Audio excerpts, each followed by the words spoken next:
Hey everyone, Jason Weckerle here. Today I'm going to teach you guys how to catch Great Lakes, Steelhead, brown trout, coho salmon, and king salmon in the rivers. Usually these fish migrate up the rivers starting in about mid-September every year. They come into our harbors in August, early September, and they start migrating up the rivers. But a lot of guys wonder how to catch these fish. Some guys snag these fish illegally. Some guys throw their lines in the water and wait for a fish to swim into their lines with their mouth open, so they get hooked in the corner of the mouth. That's called flossing. I guess that you can do that, but that's not very fun, in my opinion. And these fish are a lot more aggressive than people give them credit for. And there's a lot of ways that you can catch them. And certain baits appeal to certain species of fish, while some baits appeal to all the species in the river. So I'm going to go over each technique I like to use and a lot of guys like to use here in the Midwest United States. And hopefully this information helps you guys. Okay, to start with on our lesson today, I'm going to start with spinners. You want to use a spinner with a blade anywhere from size 2 up to even size 5, but I normally stick between size 2 and 3 and 4. And basic MEP spinners, rooster tail spinners, a lot of different spinners, Blue Fox Vibromat spinners work. But I like to make my own spinners.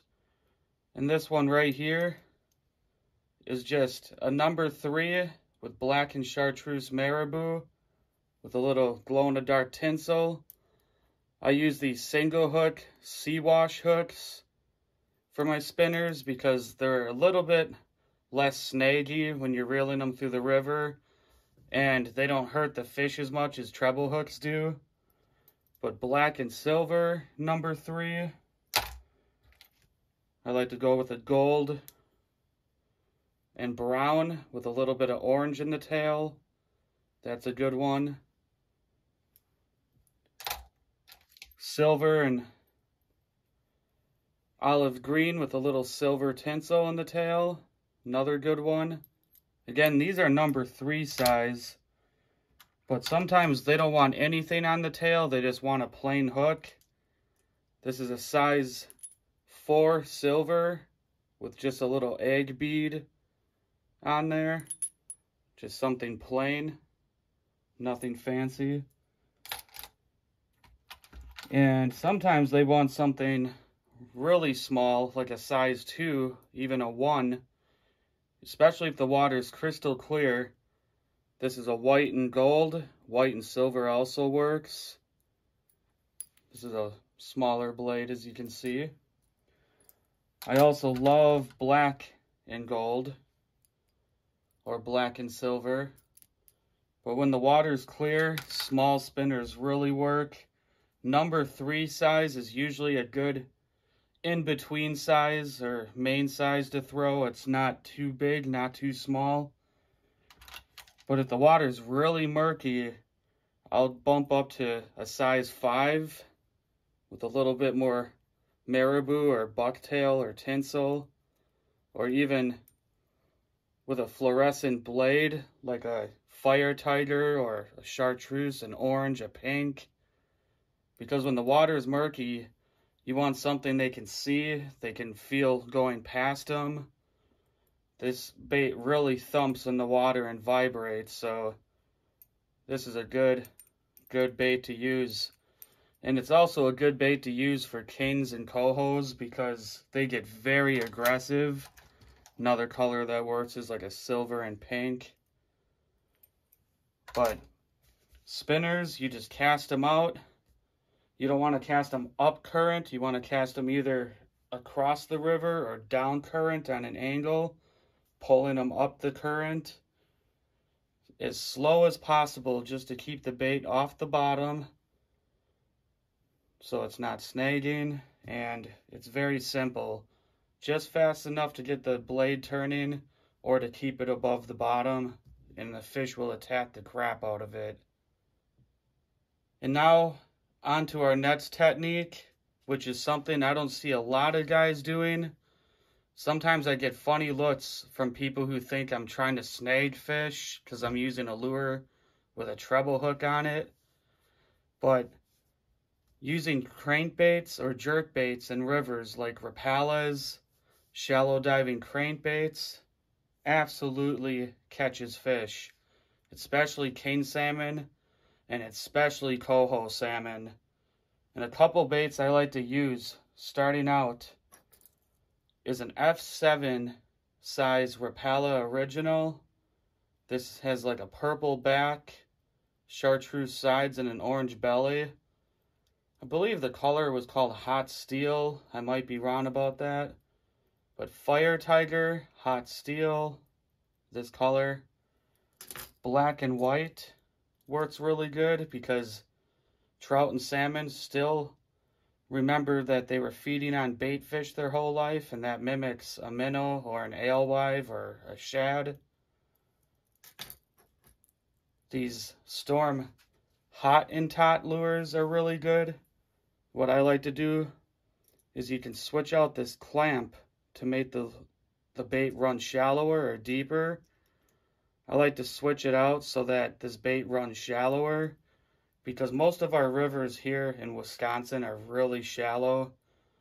And normally I take the belly treble hooks off my crankbaits, kind of like you see right here and you see right here, and I replace the bat treble hook and split ring with a strong split ring in like a Gamakatsu, like a size 6 or a size 4, because a bigger treble hook, big fish, you need a strong sharp hook. But taking that belly treble hook off prevents snags a little bit more, and it helps you out in the long run. Again, I switched out the steel clasp or the swivel in the front so these baits run shallower.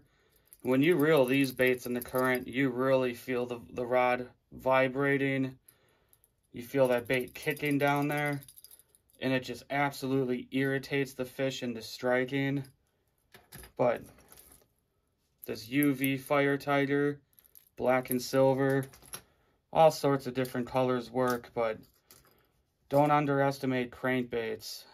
As you can see, I even switched out with a Gamakatsu and everything, a strong split ring on that Rapala. Another trick I do before I forget, I take the front line eye where you tie the line to your lure, and I take a pliers and just bend it down slightly and straight. I do that for my nighttime walleye Rapalas if I'm using Rapala Originals or Husky Jerks, because when you slow the bait down, it gets that bait wobbling a lot, even at a slow speed, and when you're pulling it up current, that bait can just be kicking in place, not even moving. Sometimes I just stop the reel and let the current keep that bait down there, just kicking in those fish's faces. Those fish attack the crap out of crankbaits. I've had them rip the hooks right out of the balsa wood on original lures, J13 Rapalas, J11s. I mean, shad wraps. If it's a balsa wood bait, salmon and trout can rip the thing apart. Now we're going to go on to a technique that I really love using, and that's Marabou jigs, woolly bugger jigs. This is something not a lot of guys have been doing here in the Midwest. It's catching on slowly, but these little 1/32 ounce and 1/16 ounce woolly bugger jigs, these are absolutely deadly, and I tie tons of these with really strong steelhead salmon jig heads that I buy from a salmon and steelhead dealer, people who specialize in those fish.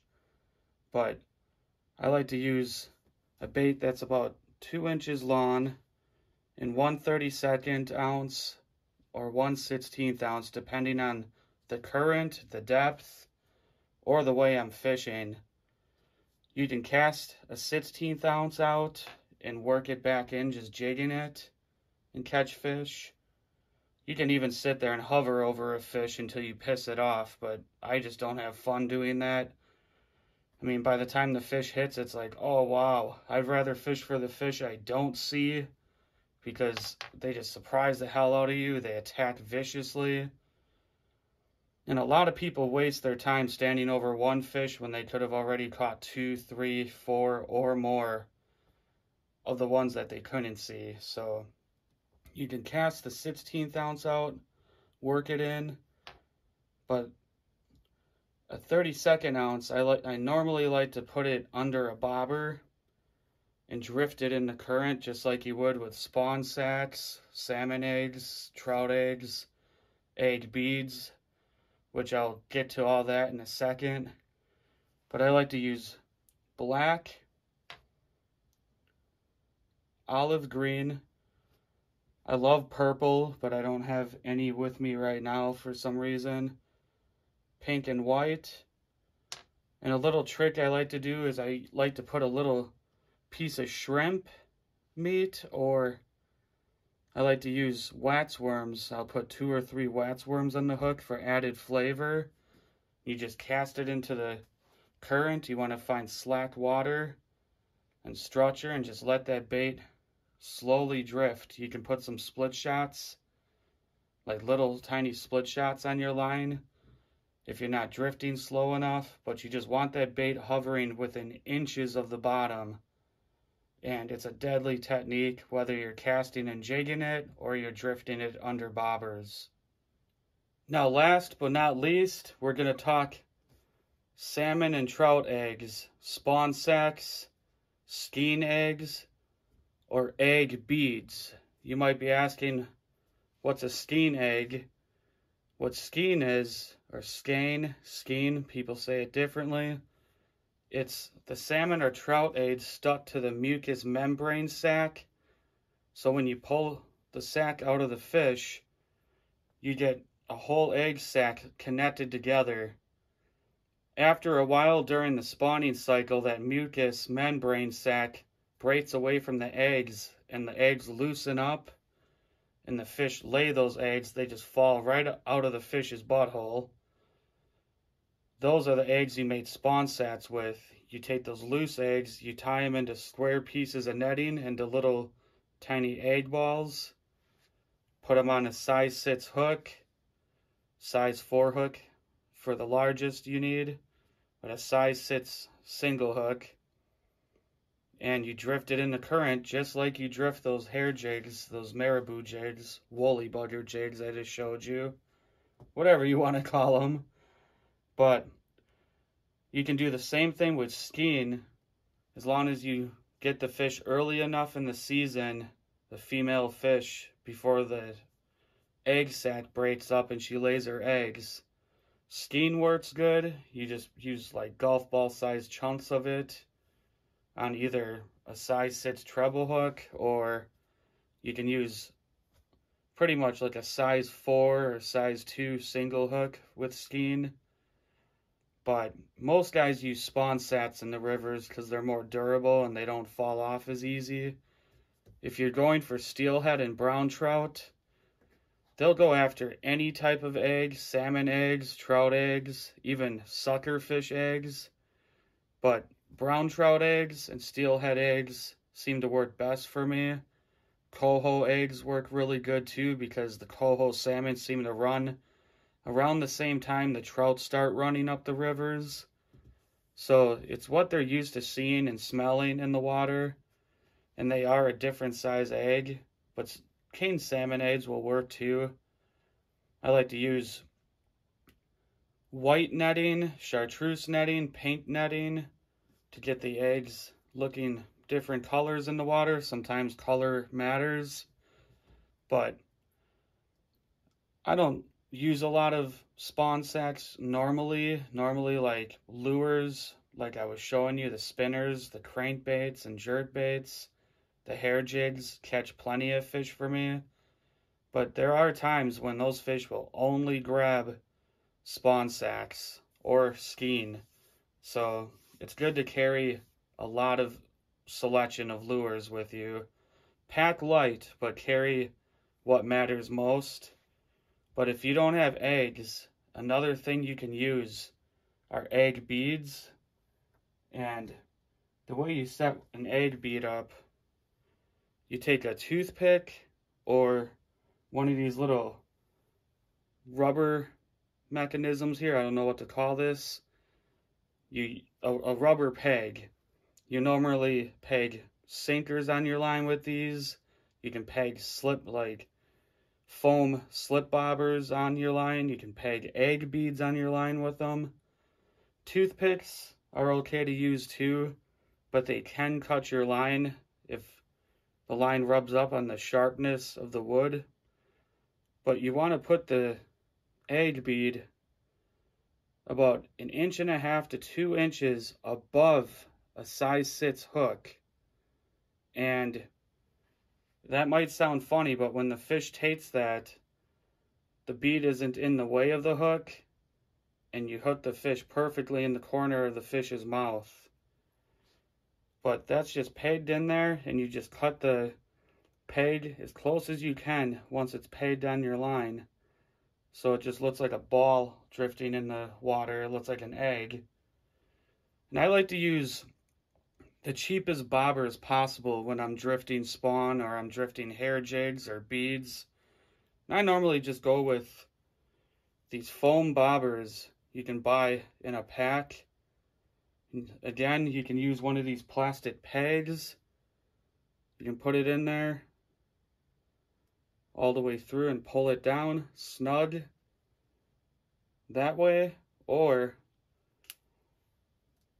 I kind of glued these little orange pills to some toothpicks a long time ago, or you can just peg it on there like that. Perfect little bobber for a stream. If you get snagged up and busted off, you're not losing $2, $3, $4, up to $10 a bobber some guys pay. That's not even a joke. It's ridiculous. But these egg beads are absolutely deadly. Some days you don't, most days you don't even need spawn. They'll just hit that if they see it drift past their faces enough. But there's all different color egg beads. I like to use colors that match the color of the eggs that are in the water. And sometimes I like to use hot colors too, like in clear water, just a plain orange or this kind of milky orange yellow is absolutely deadly. In fact, this color kind of reminds me of the color of brown trout eggs a little bit. But that's good for like clear to stained conditions. Sometimes these fish want to go after something that's hot pink. Sometimes even when it's clear water, hot pink is really good. But just change up your bead color. If you want to, you can put a spawn sack on the hook and fish a bead together. A lot of guys do that too. But it's not necessary. I have caught tons of fish just on the plain hook with the bead above it. And you just want to put enough little split shot spaced apart up your line just to get that bait drifting slowly in the current with the bobber. Just inches, again, fish inches above the bottom. These fish hang out right on the bottom. I mean, there's beads that you can buy online, or you can even go to a craft store, or like I did here, I went to the dollar store. I bought this little bead kit, and I saw a bunch of beads in there. I'm like, hey, I would use those out on the river, so why not? So don't underestimate the craft stores and Walmart and the dollar stores. You can sometimes find fishing gear for cheaper prices, but there's a lot of good companies making beads. UV color beads, glow-in-the-dark beads, all beads of all colors, I mean, and sizes. So that's how you fish for trout and salmon in the rivers. Those are the things that I do. And I hope this video helps you guys. I hope that this was very educational, because I want to help you guys catch more fish, show you what I do, what a lot of us guys do. We're all learning. We can never stop learning when it comes to fishing, because you can never know too much about fishing. There's always some new trick that comes out. There's always something you need to know. Even downsizing your line, which, speaking of which, normally I use sits, no more than 8-pound monofilament when I'm on the rivers. Sometimes I like to run 10-pound braid to a fluorocarbon leader, but I don't like to tie fluorocarbon leaders too much in the river. And I seem to get away with a nice size 2500 size reel spinning reel with 6 to 8-pound monofilament. It doesn't, in fact, I use 6-pound tests mainly when I'm trout and salmon fishing in the rivers. It helps the baits look natural. It's stealthy. I feel like it helps you get more bites, and as long as you got enough line on your reel and you don't have a fish taking you into a log jam or some obstacle, you can land most of the fish. But most guys I see on the rivers are running braided fishing line like a Power Pro or a Suffix 832 braid. They use 10 to 30-pound test tied to a fluorocarbon leader. That works very well too, but when it's winter time or early spring and it's super cold out, you will develop ice on your line a lot more if you're using braided fishing line. So I like to stick to monofilament, and it's worked for me for years. I use 8.5 to 9.5 foot medium action rod, a medium light action rod, 2500 size spinning reel, and 6-pound monofilament Trilene XL. I thought about going to fluorocarbon straight, but in cold weather, fluorocarbon just tangles a lot in my experience. So I just, monofilament line and stained water, they're not going to see it. So 6 to 8-pound test. You can go up to 10 if you want, but you're pushing it. The lighter the line you use, the more bites you're going to get, in my honest opinion. And some of these presentations call for a little bit lighter line, especially if you're using like a 32nd ounce Marabou jig or something. But that is what I use for Lake Michigan, Midwest, salmon and trout in the rivers. This would work in Wisconsin, Michigan, Ohio, Lake Huron, Lake Superior, Lake Erie. Anywhere salmon and trout run up the rivers, this type of stuff would work. I fish a lot of shallower rivers. I know there's deeper rivers in Michigan where other techniques work. But here in Wisconsin, this is what I use. This is what works best for me. And it's nothing new. It's basic salmon and trout fishing. If you guys liked this video and you found it informative, or if you just liked it, subscribe to my page, hit the like button. It really helps my page grow. It gives me a reason to keep making videos and see a future on YouTube. So hit the subscribe button. It is the subscribe button, sorry. It's free. It doesn't hurt anyone, and you get my latest content up to date. I'm tired now. I gotta get to bed and wake up tomorrow morning and do some fishing. Stay safe. Take care. Good luck fishing.